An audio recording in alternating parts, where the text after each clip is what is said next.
All right, now I'll just do a little bit of mop-up work here. So to recap, the shear stress was equal to h Planck's constant divided by the molecular volume times an Arrhenius factor that was like exponential to the energy barrier divided by kBt, and that whole thing was the viscosity. In practice, the coefficient E is really a fitting parameter, but it gets the right temperature behavior is the point.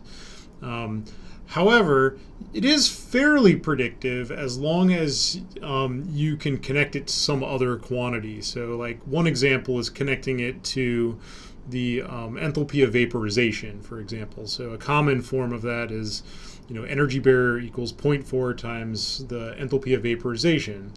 And that actually works quite well, and it sort of makes sense because what is the enthalpy of vaporization? It represents the critical energy for overcoming bonds, if you're trying to break the liquid bonds to become a free vapor molecule.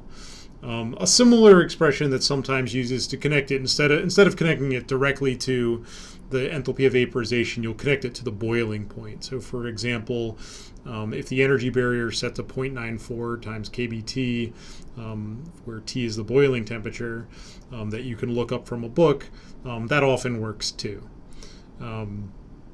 So those are both very good things to do. And then the other trick is to basically change the way that you write the form of the answer. So a lot of times, or when we originally derived it, we derived it in terms of the volume taken up per molecule. You can convert that to the volume taken up per mole, just by multiplying through on top and bottom by Avogadro's number. So I'll show you how an example of that pops up where it's more useful to have the molar volume.